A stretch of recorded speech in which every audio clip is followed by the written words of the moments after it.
we're live. So obviously today it's a Monday. It's normally Time to Talk Tuesday, usually at 11 o'clock. And if you look out at the window, because I have to look out the window, I do it like a weather report whenever I do something. And I go, well, it's sunny here or what have you, but it's pitch black out there at the moment. And it's 7 o'clock on a Monday night, because just so happens that's when the lovely Jean is free. So my guest today is Jean Westgarth. Hello, Jean. Thank you for joining me. Hiya, Claire. Thank you for inviting me. That's all right. Jean's coming to us from, you said it was quite mild in Lincolnshire, didn't you? Yeah, been really mild this week. So yeah, it's been a lot nicer than all that snow. Did you have much snow? Yeah, more than usual. So yeah, I laid in the back garden and did snow angel. Did you? As you do, as you have to do. Yeah, you have to do. I don't think I've ever done a snow angel. I will have to do that now. It probably wasn't the most elegant standing up to not spoil the shape of it, but yeah, it's fine. No, I've never done that. I'll have to give that a go. So we're going to go live tonight, and then I'm going to put this out to play again at 11 o'clock tomorrow, when more people may be wanting to watch it, because I know I've got some friends who do something on a Monday night, so they would normally, they're sort of my cheerleader group, they would normally be there watching it, but they'll be doing something else tonight. But so Jean's joining us from Lincolnshire, and Jean is a soul midwife. Now, Jean, you call yourself a soul midwife, don't you? Yeah, I mean, my day job presently is I'm also a nurse, but yeah, my passion. Your passion. So other people may be referred to as a soul doula or a death doula. Yeah, end of life companion, absolutely. Oh, okay. And yeah, so Jean, could you oh, my friend Michelle's watching. Good evening, Michelle. So if you can tell us a little bit about yourself, what a soul midwife is, and how you came to be doing this fascinating thing, which absolutely fascinates living daylights out of me, as you know. Oh, bless you. Well, yeah, I mean, obviously I've been a nurse for years. I was a district nurse for like 30 odd years, and my passion always was end of life. I loved my palliative care patients and end of life. And I think looking back now, I've been doing sort of almost soul midwifery work for quite a few years without actually knowing what it was. Mm-hmm. Yeah, soul midwife is an end of life companion. It's a holistic companion. We're non-denominational, and we just work in compassionate ways. It goes back through many centuries, goes back to the Egyptians, right back through history, where people have worked with oils and worked with all these end of life ways. It goes back to Mary Magdalene and the oils that she used with Jesus Christ, and just the oils help with the transition of us as energy beings. So, but yeah, and it works at different levels. We can teach tender loving care within care homes, so the carers know a little bit more about some of the basic support that you can give somebody at end of life, from just creaming their feet, just a nice pair of bed socks, to just being with them, holding that space for them. So yeah, I did my training back in 2014, but I never actually finished my case studies till last year. Actually 2016, I tell a lie. Yeah. So I finished my case studies last year, so now I can actually practice and I suppose advertise myself, try and get people more aware. I think there's about 1,000 of us across the country and abroad, but most of them tend to be more down south. There are Scotland, Northumberland, but I belong in a northern soul midwife group, but I'm the only one within quite a large radius around here. Oh, right. Yeah, it just sits with me. Yeah, because it's interesting that I've done palliative care, as you know, and I know some of the ladies watching have as well. And I didn't know there was such a thing as a soul doula. I was at, what was I at? I was at some festival workshop thing, and somebody mentioned it, and I was like, what is that? And when they explained what it was, I thought, yes, that I've always wanted to do that. And when I've done palliative care, there is a real, it can sound really horrible, but there is a real privilege and a pleasure in being able to ease somebody through that. And when it's done properly, it makes such a huge difference, doesn't it? And I think it's an instinct thing. And you know, like I've done the introduction bit with the same training lady as you, And I was going to do it last year, but because of COVID, it didn't happen. Like I said to you, I've just spent the money I was going to do on that. So I've got to save up and do that again. And I do want to do it because it's just, it feels part of what I want to do. And Jen said hello, and she's one of the ladies that is she would normally be here. She's here for half an hour, and then she's beetling off to do her thing. But so it's quite a few people watching. Excellent. Thank you for joining us on a Monday night.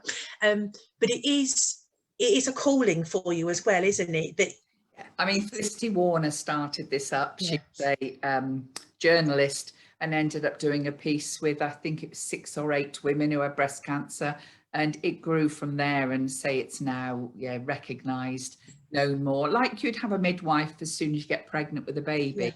We, you know, ideally, or if people want, pick them up when they get that palliative diagnosis, and we can walk them through that journey to death. From doing death plans to doing memory work to just allowing them to get their head around things, to give them that time, that safe, protected time. And it's like with dying, it is going to be a huge thing, obviously, when you know that, you know, you're talking about the end of life. And if you've got no one to go, right, this is what happens, you know, this is what we could do, these are your options. And obviously you've got nurses, and you've got hospice staff, nursing home staff, nurses that do some of that. But to have somebody who, if you compare it, and I can see why it is compared to, why it's called a midwife, why it is the equivalent of a midwife for birth, because whether what you believe about the afterlife or what have you, your soul is entering a different phase, whether you believe that that's it. But to have somebody who knows what they're talking about, because if you said, this is what happens when you give birth, you're going to have this baby, this is the physical thing, this is going to happen, off you go, you'd be horrified, wouldn't you? And this is the other huge challenge of your life. And you really do need, I can't imagine doing it without, I suppose because I've done palliative care, I couldn't imagine, only as a carer, I say only, but not, you know, I'm not a nurse, you're a trained nurse, aren't you? But I've sat with people and just held their hand and soothed their hand and chatted to them, and not shied away from the fact that the inevitable was happening, because I think that is, I was having this conversation with Mum earlier on, so I'm staying at Mum and Dad's, as everybody can see by the back. In fact, Julie, my cousin, is watching, he'll be like, I know that bedroom. You know, we were talking about this and what you and I were going to be talking about, and like she said, it's something that's removed. When she was a little girl, her nan was in the front bedroom. So, you know, so you, when you do this, how do you get people referred to you? Do they look you up, or can you work through a hospice? No, I was working at hospice, but now I don't have a website yet. I'm not trying to do a website yet. I have my Facebook page, I have my Instagram account. But it's word of mouth a lot of the time, isn't it? Yeah, if they contacted the National Soul Midwives website, that if they lived in my area, then they would be given my name, or I would be given their contact details. So that's how it can at the moment. But it's really sort of a bit of word by mouth. It's just trying to get people to understand the role without being fearful of it. Yeah, because I suppose they think it's like you swoop in like this angel of death, when actually, no. So supposing I was looking at that, supposing I'd been told that, you know, I'd got, you know, I couldn't do anything, and obviously things were progressing, and I phoned you, what would happen then? So I phoned you, hello Jean, I need blah blah blah. What would happen? What would you do? Talk us through your role. I would arrange to go and see them and just talk and see what they want from me, where they are, because some people, still haven't got their head around it. Some want to plan everything, get everything sorted so they can then continue to live. Because, you know, the more we can normalise death and dying and talking about it, the more it allows people to consider what they want, what arrangements they want to make. It's working in whatever way they want to be. It's working with, they, you know, want, because I'm a Reiki therapist, they want some Reiki, working with crystals, just if allowing them time to talk. you know, death planning, memory work, all sorts of things can be done that way round, and just talking about what they want, say, from me, because it's so totally individual.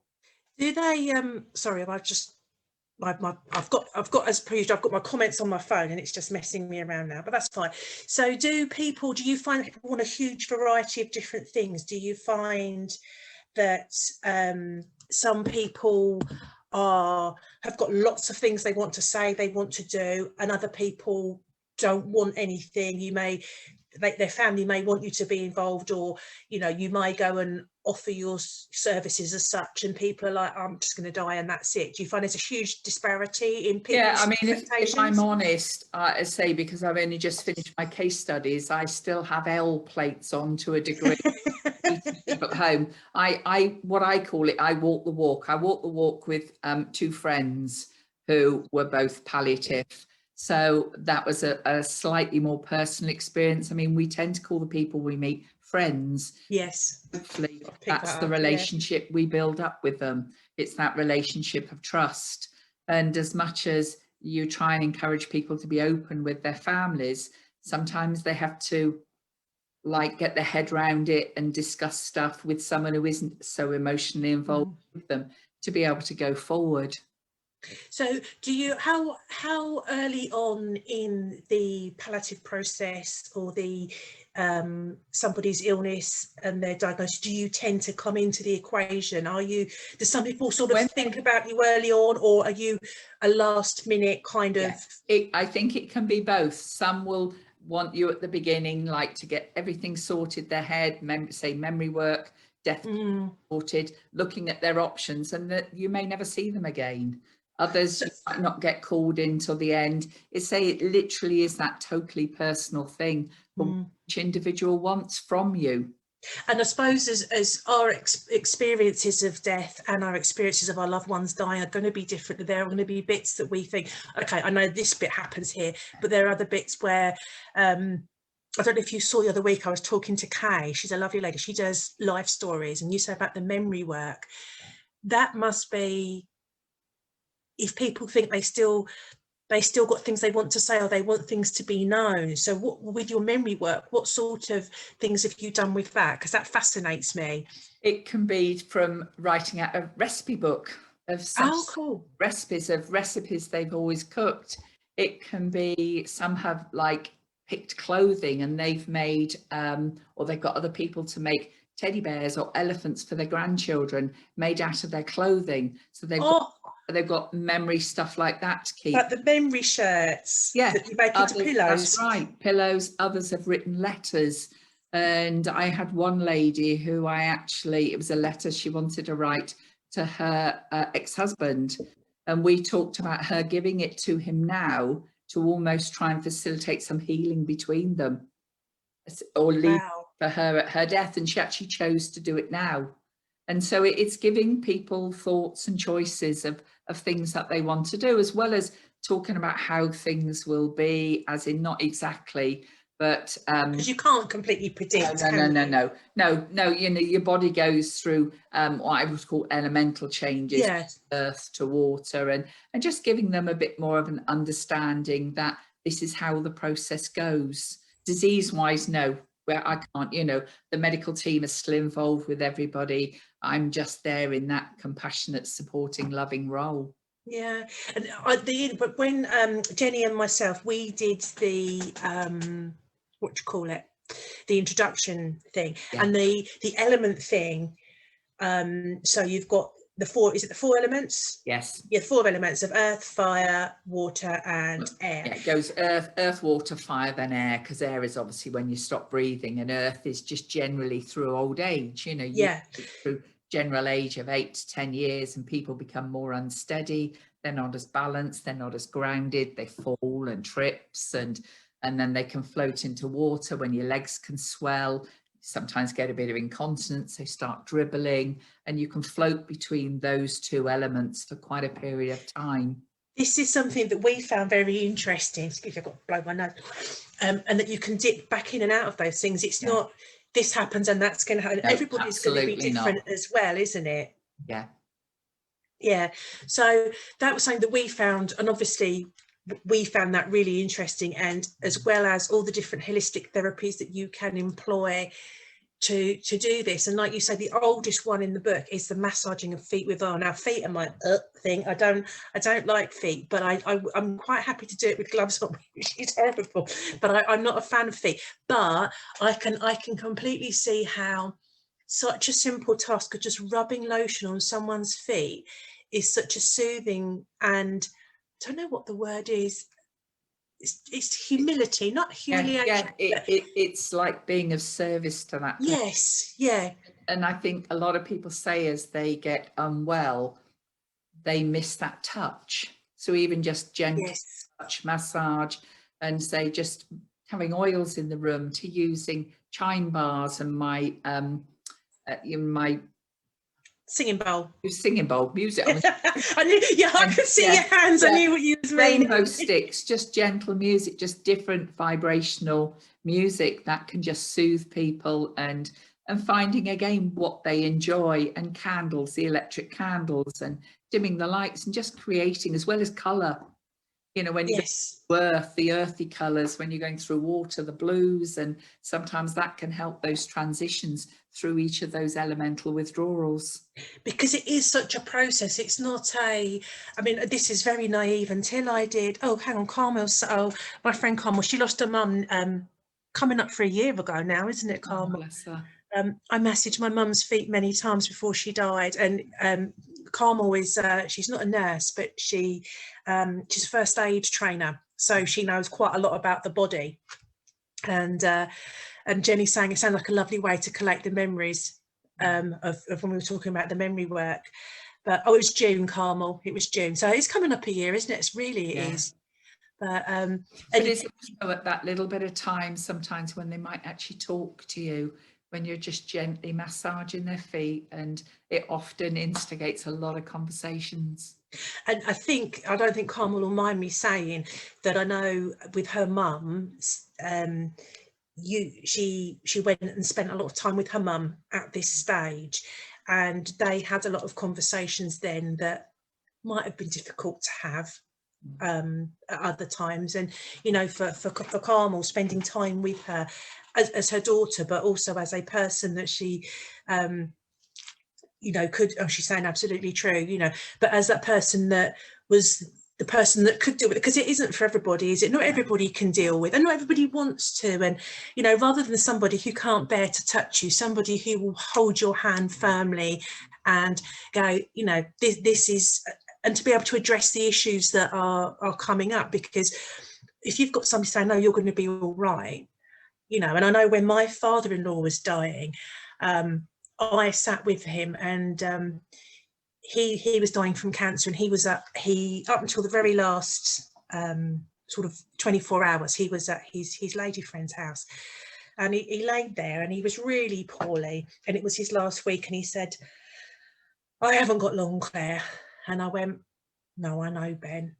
And he said, what's the time? I said, it's 5:15, Ben. And he went, what time are you going? I said, well, I'd go about 5:30. He goes, well, I should be all right till after you've gone, for sure. You know, and you know, but there is still humour in, and there is still warmth in there. And he was a very funny man, but there's still that person. And I think this was the Wednesday, and he died on the Friday. So there was still that essence of that person still there that you can still reach. I think that's the thing that I found important. Carmen was saying, Mum said I was the only one that would listen to her and would do what she asked. And because I think it's really hard, isn't it? Because as a nurse, I've been very much fixing people, or trying to fix all my working life. But with my soul midwifery, I've learned it's not my place to fix, it's my place to be, to meet where they are. And to increase my listening skills. To me, it's just such an honor to be with people when they're dying. It's just, you know, I had a lady a while ago who was just, oh, thank you, and I said, no, thank you. You don't realize how much you give me and give us looking after you. You know, the level of sometimes grace and serenity people get to just holds me in awe, absolute awe. But yet some people are angry and fight it, and And that's also okay. It's allowing them that time to be angry, to be, you know, because often soul wounds start coming out and things that have been worrying them. And I hold lots of secrets from lots of people all through my nursing career, and that's okay. Yeah. I needed somebody to offload it to. You know, people have different worries for all sorts of reasons. But, yeah, you know, so yeah, it's amazing. I do know what you mean from doing. I used to do a lot of community care, domiciliary care at home. Yeah. And I used to find, I mean, this is a lot of older people, but the things people would come out with and the things people would tell you, and they might not necessarily be that close to the end, but they knew they were towards the end. They knew the end was coming. They knew they weren't going to get better. So that, because you can be palliative for years, can't you? If you've got an illness that you are not going to recover from, technically that's palliative care. And the things that people used to come out with, and they used to say, don't know, I've just told you that. And I'm going, well, it's not going anywhere. It's, you know, and like you say, you know, there was one lady I used to go to, and she obviously had lived through the war. And she used to tell me some things, and she'd go, I don't know why I'm telling you this. And I said, you could write a book. I said, but I wouldn't. And, you know, I wouldn't say what they were, but, you know, she was, to all intents and purposes, at home with a small child, and her husband was missing, presumed dead, and he then turned up, and it could have been very, very awkward, you know, but she wasn't going to. She said, well, I didn't know how long I'd got. She said, I didn't know if we were going to get bombed, so I was going to enjoy my life. And I'm like, fair play, you know. Yeah. And I just said to her, I said, well, that's exactly what I would have done, to be honest. And she you know, and I think that's when we bonded, and she was able to think, she'd probably not told anybody that for fear of being judged. And then she obviously saw a kindred spirit in me and thought, she looks like she could have a laugh. She looks like she'd, you know, throw caution to the wind. And but I think it's good, because if you address and help people with their emotional distress, it actually can ease their physical symptoms. Definitely, yeah. Medicine absolutely still needs palliative care drugs, still need to be in the mix, but it still does help that. If they understand the symptoms going through the elemental withdrawals, it makes sense of how they're feeling as well. So with the elementals, can you just, because I've got a rough idea, so where would you start with the fire, did you say, or did you start with earth? No, you start with earth. So that's, I mean, as in general old age, earth can take 8 to 10 years. Yeah. And just obviously, if somebody has a palliative diagnosis, those elemental withdrawals are quicker. Yeah. But yeah, no, you tend to go through earth into water, and you fluctuate between and earth. They can get quite upset and emotional as well, because they're losing their grounding. Yes, the stability of what they know, the ground is shifting beneath them, I suppose, isn't it? When you look at it like that they, where they've been, they're going to a new place without a guidebook. You don't have That's right. You don't have somebody, and that's where you need the holding hand. So then water is obviously is connected with emotions, isn't it? Yeah, it can connect with emotions. It's also connected with swollen legs, incontinence, yes, just all sorts of things that just, and saying they can float between the two of them. And you get into fire, but fire tends to be in the last few days of life. And what would you expect in fire? Yeah, fire, as they can get literally hot in themselves, but it's just that's when often soul wounds can come out, and they can, of course, or, you know, again, more emotion. It's just that fire element coming out, but they can often literally be really hot, and it goes quickly into air and passing. Yeah. And to beyond, I wonder if there should be a fifth element for beyond, because absolutely, that transition. Yeah, that transition. I mean, that if your quote on your wall behind you, this is Jean's dining room, and it says, you matter because you are you, and you matter to the last moments of your life. And I just think that's such a beautiful thing. And what was the line you said you wanted to add? Say, and beyond. I mean, that's a Dame Cicely Saunders quote, who started the hospice movement. And it does, you know, and I think, like you were saying about people telling you about their life, it's lovely at end of life to talk about the memories and what you'll remember from that person, because it validates their life.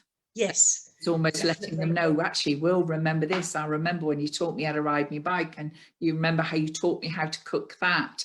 And yeah, that's important. You know, we all need to know we've left a bit of mark on other people's lives.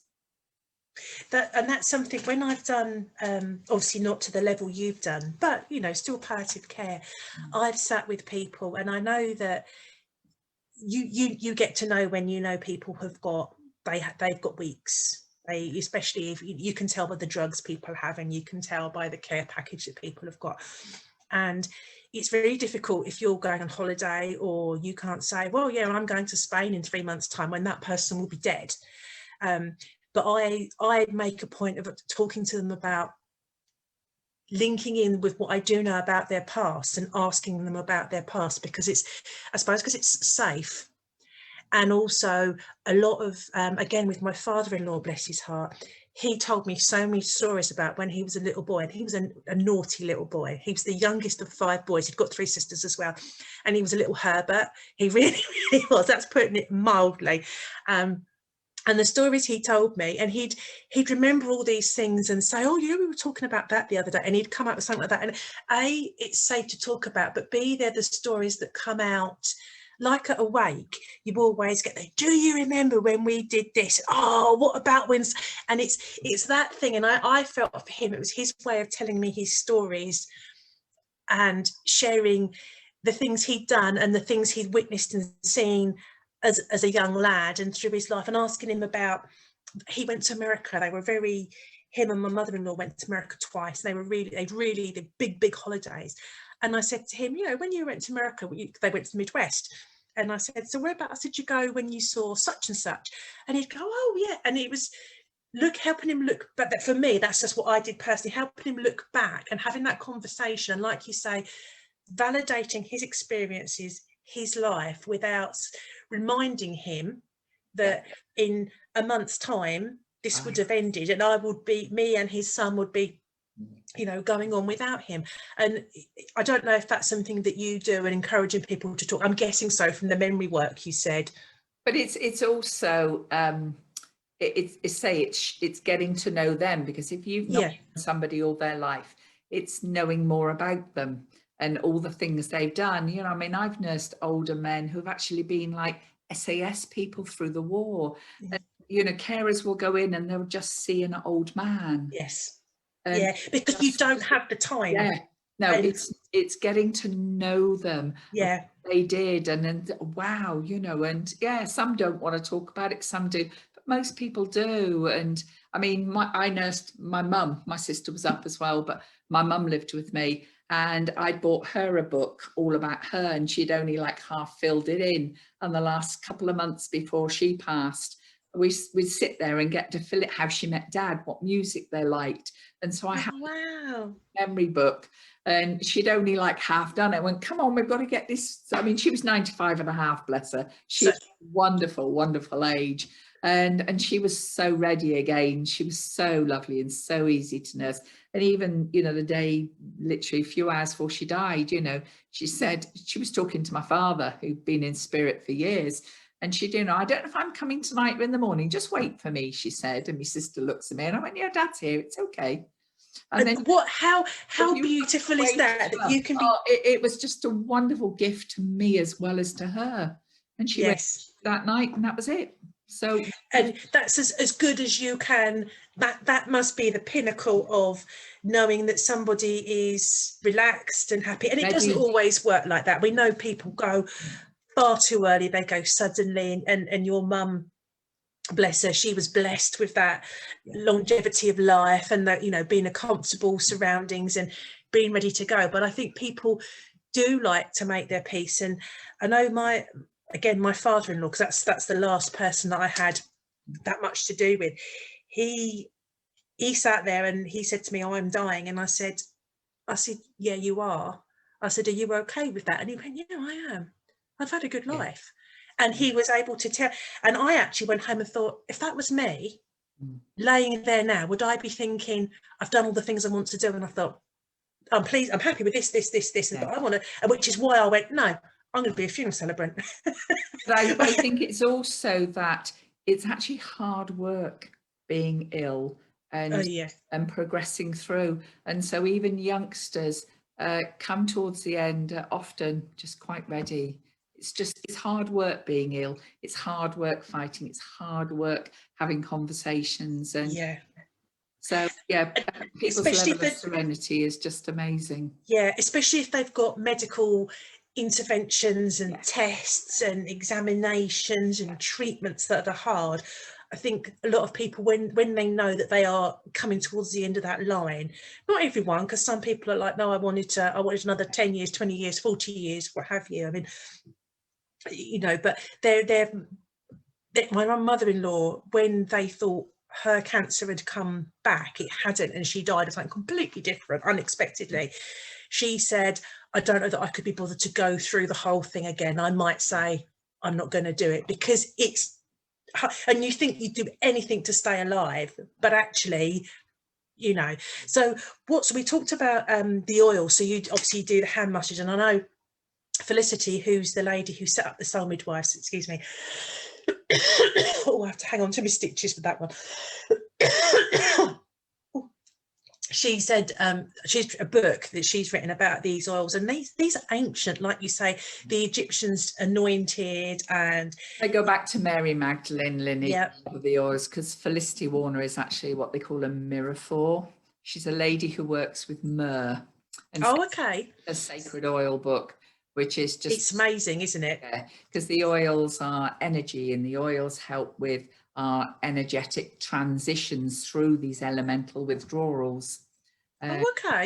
Yeah, I mean, there's an oil called Fregonia, and that balances out energy. And I used to use that a lot with my Reiki. I used to volunteer as a therapist at my local hospice. Yeah, I often used Reiki in a Fregonia in a diffuser with it.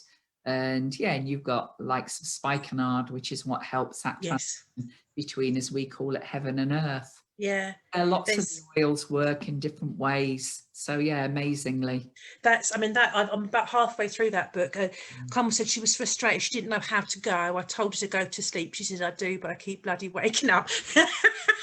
I never met Carmel's mum, but she was a very lively Irish lady. She sounds wonderful. Yeah, she sounds wonderful. She sounds wonderful. Yeah. So as well as, Carmel is, she knows what she doesn't know about crystals probably isn't worth knowing, but do you use crystals in your practice as well? I use a little bit. I've certainly not got the knowledge that I think she's got, but yes, I do use crystals. And again, for me, it's often just what I'm drawn to. I just try and work instinctively. Because there's obviously the sound as well. I mean, nobody would particularly want me singing at them in their last tonal work, you mean? Yes. Yeah. No, I don't sing, I'm afraid. No. But people do. The iPod out and music. I've read about now, is it psychopomps who believe that they're guiding the spirit through to the next realm? So that is a different kind of death doulaing. But about people singing, I think personally, if I was laying there dying and people were singing at me, I'd have some choice words to say about that. But if music's been a big part of somebody's life, they are going to want that. I mean, I'd be happy with a singing bowl, and is it what they call tinctures, the little tinctures, the little ones, or chime bars. You get chime bars with different notes. But I mean, there's a guy called John Taverner who does music, and a lot of his music is quite ethereal. And again, that would be Felicity uses and talks about his music an awful lot. That would be a bit more of me. As you know, energy, like a plug, it's always there, and we're energy beings. And again, my belief that our physical body might get aged and ill and sick and die, but us as a soul, we're eternal. And that's what you refer by the psychopomp work, that you're helping that, as the midwife bit, helping rebirth that soul back to spirit. And I think do you find a lot of people do have a thought about the afterlife? Does it, from the people you've worked with, do you think? Some do, some almost, it starts making them question, is there something after? I mean, I know in all my years of nursing, I found people who have a faith or a belief, whether it's spiritual or religious, tend to cope with an imminent death or a death coming better than people who have no belief at all. Not saying it's right or it's wrong. I'm just saying my observation from it. But I think it's funny you should say that. Yeah, I had Jen who was chatting earlier on. I know she's gone to do her thing. We were talking about facing death, and that,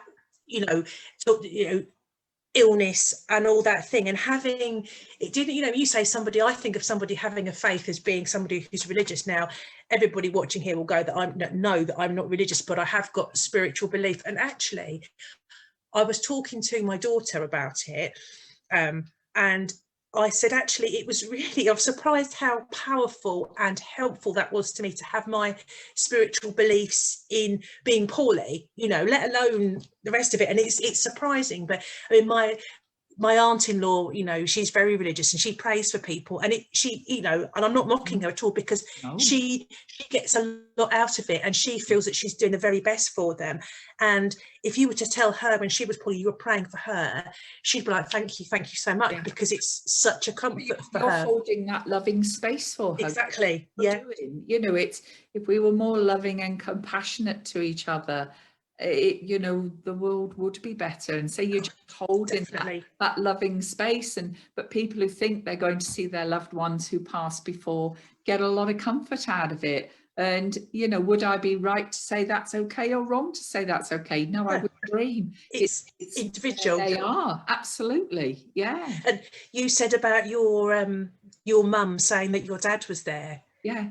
And I several people have said they've started talking about, there's a chap I used to go to when I was doing domiciliary care, and I knew he was going to go, and he started talking about his mum. And I thought, yeah, you're going, and you've got your mum. I mean, he was about 60, but he'd got lots of health conditions, and he did pass that night, but he'd been talking about his mum. And I thought, yeah, you up here, you are preparing yourself by talking about, I know when, and it is, if that comforts somebody, I mean, that's amazing, isn't it? Yeah. But I think that some people will say they have an awareness of spirit with them. Yeah, definitely. And that I did with him, my that mum not was, funnily enough. absolutely. Yeah. And again, in all my years of district nursing, people would often look in the corners of rooms, and it would be, but who's there? And it would be family who'd come to collect them. And what a beautiful thought. You say that. Absolutely. Yeah, I mean, my father-in-law, who had been widowed, he changed from when he went into the hospice. Within hours, he would look at you, and he kind of looked through you. And that last night, me and my brother-in-law sat with him, because my husband was working away and couldn't get back. And he was looking at the end of the bed. He had his hand out, and he was looking at the end of the bed, and he was actually at the hospice on the land he would have played on as a little boy. So his mother would have walked where he was, and his wife would have met him in that area. And he kept looking and reaching out towards the end of the bed. And I personally thought, he can see somebody that I can't, and he was completely at peace with it. And whether that is your brain closing down, your vision closing down, because there's all sorts of scientific things for it. Absolutely. It doesn't matter.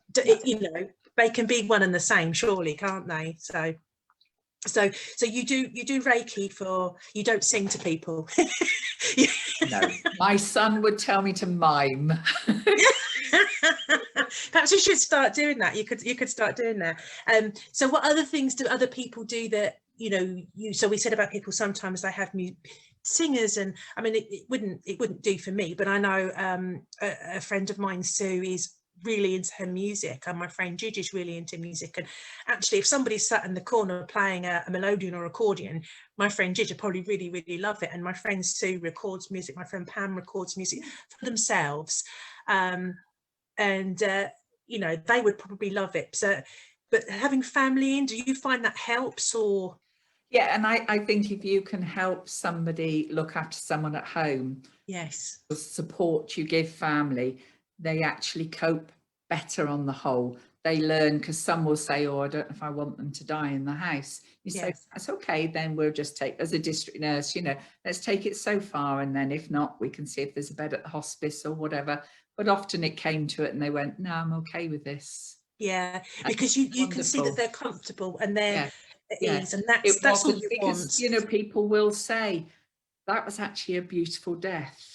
And it's a really strange word to use, but it's actually true. It is, isn't it? You Yeah. don't think you think of it as being an oxymoron, don't you? That you wouldn't put them together. Yeah. But when somebody is at peace and they're in an environment where they are comfortable and happy, it's going to be a better experience for them. And Carl Mills said, I told my husband's nan, 107-year-old, to go to her mum and aunt. Nan told me, not now, I'm not going yet. Bless her. But they won't go till they're ready. They don't. No, and do you find that ready. people waiting for, I mean, it must have been really difficult this year in some of the hospices where people couldn't really come in. Yeah. But yeah, I mean, I've worked in care homes this year and people weren't having the visitors, and you know, that must have been how really traumatic for families, and also, you know, friends, patients who have been dying this year has been so, I can't, but yeah. I mean, how traumatic that's been for everybody. Yeah, I mean, because you can see when somebody is entering their last days and their last hours, because their body changes. And I know in one of the nursing homes I was working in last year, a chap, we knew he'd got days, maybe hours left, and we all just, every time we went past, we popped in and spoke to him. And you know, if he could have sat up and told us, he'd probably have said, could you please just leave me in peace? But it just felt right to go and sit with him and just touch him on the hand and let him know, because he was in a nursing home and he could have no visitors, and I don't think he had anybody to visit him, to be honest, but just someone to hold his hand. And I'll call him Chris, just say, all right, Chris, it's Claire, it's 10 o'clock, and you know, we're just doing the such and such, and it's going to open the curtains, a little bit of light in, or I'll open the window so you can hear the birds. So they know they're not alone. Yes, exactly. That's how we all felt. And some people found that easier to do than others. And, you know, some people, they can deal with the physical side of things, but that side they don't want to do. So with the sounds, do you think hearing it is the last thing to go, isn't it? Yeah, very much so. Yeah. You talk to patients who've either been really poorly, or, you know, again, when I was, you know, worked in hospitals, you'd have people come in really poorly, go to theatre and then, you know, come round and whatever, and you'd be surprised what they do here. So yeah, just letting them know you're there. I mean, sometimes people don't want to talk. They wait for you to leave the room to actually pass. That's like, leave you, you know. That's something a lot of people have said. Yeah. But they'll sit with their loved one for 5 hours solid, whip to the loo, yeah, and they will have passed by the time you've come back. And do you think that's deliberate? Yeah, because I think they, even as a soul dying, it's like, I can't leave you, that, you know, because they sometimes know their loved ones don't want them to die. Yeah, definitely. They're not choosing to die, their body's just worn out. Yeah. So yeah, and sometimes people need permission, you know, and I've said to families, just let them know it's okay. You know, you don't want to lose them, you'll miss them, but it's okay for them to go. And sometimes they just wait for that permission. Yeah, sometimes it is just time to go, and being told that must be quite comforting if you're in a position where you can no longer do anything about it, to have your loved ones say, it's okay, we know it's going to happen, just close your eyes, just go and be free. And it's you know, it is hard, and I think you're saying about people know when it's the end of the time, but I think sometimes when you're emotionally distressed, as families can be, you don't always see those telltale signs, and you sometimes need that the nurse or the soul midwife to sit down and just have that conversation with them. But also, if you've not experienced it before, it's like you think you don't. Oh, my daughter's watching. Hello, sweetheart. You don't get in a car with an instruction manual, off you go. No. So having somebody who is able to walk you through it, let you know what to expect. And hold your hand, and you know, like the old art of, you know, dressing the body at home and all of that would have been done at home, and people would have been at home, and it's only, I suppose, the last 50 years that people haven't been. I think my mum was talking earlier on about her nan, which was 1955. So what's that? 65 years ago, isn't it? Yeah, 66 years ago. Yeah, probably about 20 years ago, I had a gentleman who had his wife at home the whole time, open coffin until the funeral, but that's very unusual. Yeah. It's why people aren't so used to death anymore. We don't have the extended families that we used to have, and we don't have that grandma's in the living room until, you know, they come to collect her. So death is quite taboo, and we need to try It would freak us out. Organize it and have these conversations. Yeah. Yeah, definitely. And that's one of the reasons we, you know, for me doing this is to Lynn's watching. That's Lynn and I used to work together doing the community care, and we used to have quite a giggle evening, Lynn. Oh, and Ruth, that's the wheel lady that was here the other week. Hi, Ruth. Oh, Carmel says, my sister told her mum not to go today. It was her daughter's birthday and I wanted to slap her. Okay. In fact, I'm surprised Carmel didn't slap her sister. And she said many people I knew waited for family to leave so they could go privately. That's a point as well. Or they wait for family to come to be able to say goodbye to them. Yeah, and a friend was pregnant with her youngest daughter, and she was really actually quite distressed that she thought her dad was hanging on to wait for this daughter to be born. And she said, Dad, you can't. I mean, he was pretty non-responsive by then, bless his heart. He was a lovely, lovely man. And he'd said, oh, I'll be here. I'll see that little one born. And she just said to him one night, Dad, you're not going to make it. Just close your eyes and don't, you know. And he died, I think, the next day. And she said she's really glad that the thought of him hanging on an extra month or something just to see this baby, you know, and he wouldn't have been able to do anything to help her or anything, bless his heart. It's such an emotional roller coaster, because often people will have a rise before a fall. There's sometimes they'll wake up and have conversation with you and you think, oh, they put oh yeah, no, that's amazing.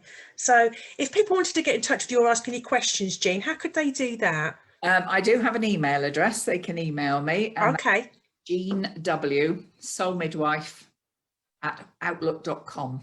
Awesome. We can put that in the notes afterwards. Wonderful. And you are on Instagram, aren't you? I'm on Instagram as Jean Westgarth, Soul Midwife. Yep, that's where I found her. I found her lurking. She lurked and stalked me. No. And I do have a Facebook page, but I think it's linked in with my own personal page. Oh, well, that's fine. But people can find you on Instagram, can't they? Absolutely. Yeah. But if they contact the Soul Midwives, they would give contact. But no, it's my email address. Yeah, and you'd be happy if people have got questions. Any queries, even if you don't live in my area of the country, if you want some queries, I'll quite happily phone you, talk to you. Oh, that's lovely. You're in touch with a midwife, soul midwife in your area. Yeah, and most of these people watching are actually really local. So, and Jean does know a few ladies down here that would be able to help. You know, hopefully nobody needs it. I want notes. Don't give Carmel your address, for goodness sake. No. I'm only joking. She's absolutely no problem. Actually, Carmel would make a really good soul midwife. Yeah, he really, really would. She is such a lovely soul. But thank you so much, Jean. It's been lovely chatting to you. No, it's I love hearing what other people do, and also from a personal point of view, because I want to train to do this. And like I say, you know, I've now got to kick up the backside to think, right, you've got to start putting that money away again to it'd be nice if I could earn more money than I need to spend for a little while. But I do definitely want to go and, you know, do my level 1 with Felicity, because that's who Jenny and I were going to go and do ours with. Do you need qualifications? I want to do this. Yeah, see, I told you. No, you need to do the introductory day. But if you're a carer already and you do by now at the moment the Zoom, the tender loving care, the 4 modules of that, you don't have to do the introductory day. Oh, okay. There's a few soul midwives who are doing the tender loving care training online. I've just finished my training as a trainer, but I haven't put my package quite together yet. Teaching is not my comfort. Oh. But yeah, there's 2 or 3. Helen Latham's out there. She has a website called TLC. Katie Costello does it all. She's local to me, isn't she, Katie? Katie's local to you. But we're all working by Zoom. And if you Yeah. go onto the Soul Midwife's website, I think, again, there's stuff on there, and they say there's level 1 and level 2. You don't have to do level 2. You can still practice Yeah. from level 1 when you've done your case studies, but you have to do your case studies. Yeah. And obviously to use the term soul midwife, because that was felicity's. Yes. I mean, Yeah, anybody absolutely. in theory could set themselves up as a soul doula. I mean, And I say, and you don't have to work with crystals. You don't have to do Reiki. You find your own way within the training or your passion to, because we all work in slightly different ways. You know, one of the girls has got involved with CQC, with their local health authority. Oh, wow. Okay. Soul Midwifery in hospitals. So we're all like sort of working in slightly different ways, not always hands-on, whereas the hands-on's what resonates with me. That would resonate just with me. slightly different and promoting it in different ways.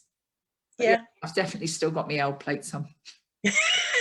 L plates and some little angel wings, I think, as well there, Jean. Not sure about that one, but yeah. Oh, I think so. Well, thanks very much for talking to us tonight. Thank you ever so. Really, really interested. And like I said, she's a first aid trainer. Right. Yeah, she's got a personal reason for doing first aid and making sure that that you don't mind if I say Carmel, do you? I know she won't, because she's a personal friend, but she particularly works with families to make sure that and to make sure that people know what to do in a situation, because her little boy, her baby, died in her arms and she didn't know what to do. Oh. So that's why she then devoted her life, basically, Carmel. She's love you, Jean. Yeah. She loves you, and she's devoted her life to making sure that she's got that no one else went through what she went through. Exactly. So massive, this is absolutely massive. Yeah, beautiful. Exactly, this is, I can see Carmel doing this. So yeah.